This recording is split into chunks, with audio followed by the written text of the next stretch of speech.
हाय विद्यार्थी मित्रांनो, मी संतोष कावले तुमच्या सर्वांचं माझ्या यूट्यूब चॅनल सर सायन्समध्ये स्वागत करतो. तर मी घेऊन आलो आहे तुमच्यासाठी एक नवीन व्हिडिओ. तर चला बघूया. तर आजचा आपला टॉपिक आहे what is a balance force. त्याला आपण मराठीमध्ये म्हणतो संतुलित बल म्हणजे काय. आता बॅलेन्स फोर्स ही कन्सेप्ट जरी तुमच्यासाठी नवीन असली तरी सुद्धा फोर्स ही कन्सेप्ट तुमच्यासाठी नवीन नाही. आता फोर्स म्हणजे काय हे तुम्हाला सर्वांना अगोदर माहितीच आहे, तरी सुद्धा त्याचे दोन उदाहरणं मी तुम्हाला सांगतो. बघा, एखादी वस्तू एका ठिकाणाहून दुसऱ्या ठिकाणी आपण ज्यावेळेला ठेवतो त्यावेळेला त्या वस्तूवरती आपण काय लावतो, फोर्स लावतो. त्याच वेळेला त्या वस्तूची काय बदलते, जागा बदलते. दुसरं जर उदाहरण सांगायचं झालं तर एखाद्या वस्तूचा आकार बदलवण्यासाठी आपण त्याच्यावर जे प्रयुक्त करतो ना ते काय असतं, फोर्स असतं. तर यावरून तुम्हाला समजलंच असेल की नेमकं फोर्स आहे तरी काय. पण बॅलेन्स फोर्स ही कन्सेप्ट समजण्यासाठी तुम्हाला हा व्हिडिओ कुठंही स्किप न करता बघावा लागेल. त्यावेळेला तुम्हाला तो नक्कीच कळून जाईल की नेमकं बॅलेन्स फोर्स असतं तरी काय. तर चला विद्यार्थी मित्रांनो, सुरू करूया बॅलेन्स फोर्स. सो डेफिनेशन आपल्याला काय म्हणता येईल बॅलेन्स फोर्सची. If two individual force are of equal magnitude and opposite direction, then the forces are said to be balanced force. पहा डेफिनेशन काय सांगते की दोन इंडिव्हिज्युअल फोर्स म्हणजे दोन स्वतंत्र बल असतात.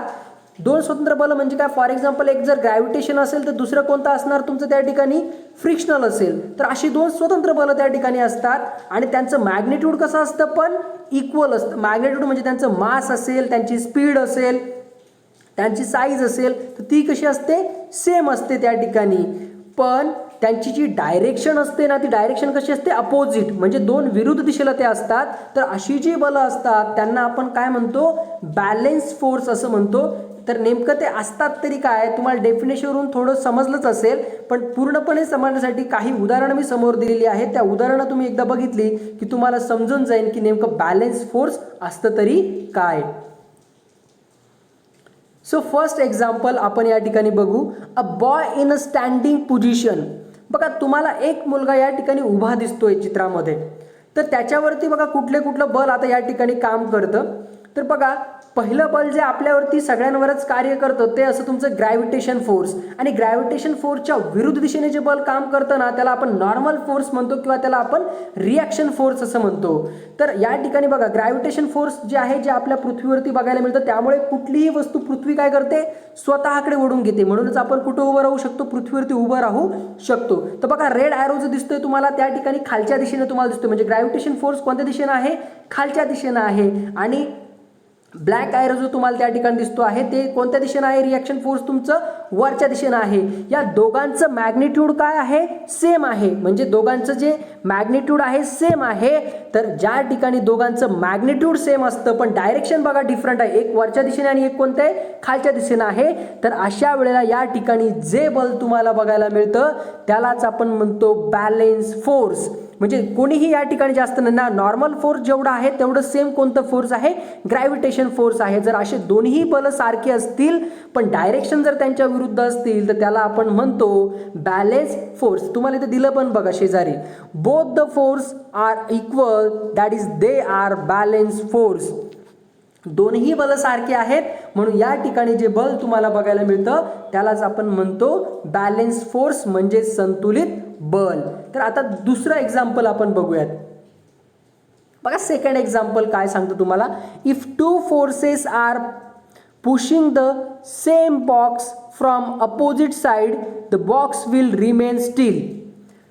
अर्थ काय होतो याचा की दोन बल आहेत म्हणे जे दोन्ही समोरासमोर येत आहेत, एकमेकांच्या दिशेने त्या ठिकाणी बल लावता आहेत. बट तो जो बॉक्स आहे तो काय आहे म्हणे, त्याच ठिकाणी जागेवरती आहे म्हणे, त्या बॉक्सने त्याची जागा बदललेली नाहीये. तुम्ही बघा या ठिकाणी रेड ॲरो आहे आणि ब्लॅक ॲरो आहे, म्हणजे हे दोन्ही बल एकमेकांच्या दिशेने काय करतात, या ठिकाणी बल लावतायत. दोन्ही जरी एकमेका दिशेने बल लावत असले तर ते दोन्ही बल कसं आहे दोघांचं सारखंच आहे. रेड ॲरोचं जेवढं बल आहे तेवढंच कोणत्याचं बल आहे ब्लॅक ॲरोचं आहे. दोघांचीही बलं कशी आहेत सारखी आहे. अशा वेळेला तुमचा जो बॉक्स आहे तो जागा बदलेल का नाही, तो त्याच ठिकाणी काय राहील स्टील राहील, त्याच ठिकाणी तो त्या ठिकाणी स्थित राहील. अशा वेळेला सुद्धा त्या ठिकाणी जे बल तुम्हाला बघायला मिळतं त्यालाच आपण काय म्हणतो बॅलेन्स फोर्स असं म्हणतो. म्हणजे दोन्ही दिशांकडून सारखंच बल ज्या वेळेला प्रयुक्त केले जातात आणि त्या दोघांचं मॅग्नेट्यूडही सारखंच असतं अशा वेळेला त्या ठिकाणी जे बल कार्य करतं त्यालाच आपण म्हणतो बॅलेन्स फोर्स. आता तिसरं उदाहरण बघा. या दोन उदाहरणावरून तुम्हाला एक नक्की क्लिअर झालं असेल की नेमकं बॅलेन्स फोर्स आहे तरी काय. तिसऱ्या उदाहरणातून हे सगळं तुम्हाला व्यवस्थित पद्धतीने समजेल. बघा third example. If the force applied by a person on both the sides is same और इक्वल द रूप विल नॉट मूव. बघा आता या ठिकाणी बघा तुम्हाला तिसरं उदाहरण काय सांगतं की दोन्ही दिशांकडून काय करताय तुम्हाला बल लावल्या जात आहे पण दोन्ही दिशांकडचं बल कसं आहे सेम आहे म्हणजेच ते कसं आहे इक्वल आहे. तर अशा वेळेला जी खालची रूप आहे तुमची जी दोरी आहे म्हणजे ती दोरी काय होणार नाही मूव्ह होणार नाही. तुम्ही टग ऑफ वॉर हा या ठिकाणी पाहिला असेल बघा. तुम्ही शाळेमध्ये असताना नक्की सगळ्यांनी हा गेम खेळला असेल बघा. रस्सी खेच ज्याला आपण म्हणतो बघा मराठीमध्ये. हा गेम तुम्ही सर्वांनी डेफिनेटली खेळला आणि सगळ्यांच्या आठवणी एकदम ताज्या झाल्या असेल आता. हो सर आम्ही पण खेळलेलो आहोत बरोबर आहे.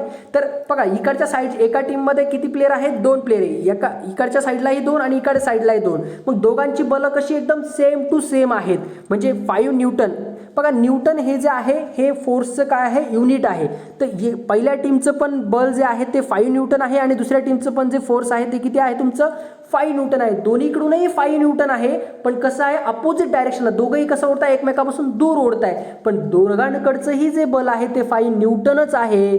तर अशा वेळेला रस्सी ना इकडच्या बाजूला जाईल ना इकडच्या बाजूला जाईल. दोन्ही ठिकाणी त्या ठिकाणची तुमची जी दोर आहे ती दोर कशी राहील त्या ठिकाणी स्टील राहील मेंटेन राहील ना ती कुठल्याही एका टीमकडे जाईल का नाही. तर अशा वेळेला त्या ठिकाणी जे बल कार्य करतं ना त्या बलाला आपण काय म्हणतो बॅलेन्स फोर्स असं म्हणतो. तर वरील या सगळ्या उदाहरणावरून तुम्हाला एक नक्कीच कळलं असेल की नेमकं बॅलेन्स फोर्स असतं तरी काय. तर आता आपला अनबॅलेन्स फोर्स हा पुढचा टॉपिक आहे बघा. आता बॅलेन्स फोर्स झाला आता आपला बघायचं आहे अनबॅलेन्स फोर्स. तर पुढच्या व्हिडिओमध्ये आपण बघूयात अनबॅलेन्स फोर्स नेमका आहे काय. बघा बॅलेन्स फोर्स आणि अनबॅलेन्स फोर्स जे आहे या दोन्ही फोर्सचा उपयोग आपला कशामध्ये होतो न्यूटन्स लॉ ऑफ मोशनचा अभ्यास करताना आपल्याला या दोन्ही बलांचा त्या ठिकाणी खूप उपयोग होतो. म्हणून हा व्हिडिओ तुम्ही व्यवस्थित पद्धतीनं बघा. जर या व्हिडिओ बघत असताना जर तुम्हाला काही कुठे प्रॉब्लेम आल्या अडचणी आल्या जर काही समजलं नाही तर मला तुम्ही नक्की कमेंट सेक्शनमध्ये त्या प्रश्न विचारा. त्या प्रश्नांचे उत्तर मी तुम्हाला नक्की त्या ठिकाणी देईल. आणि विद्यार्थी मित्रांनो आपल्या या व्हिडिओला शेअर करायला लाईक करायला आणि सबस्क्राईब करायला विसरू नका. तर पुन्हा भेटूया आपल्या पुढच्या व्हिडिओमध्ये.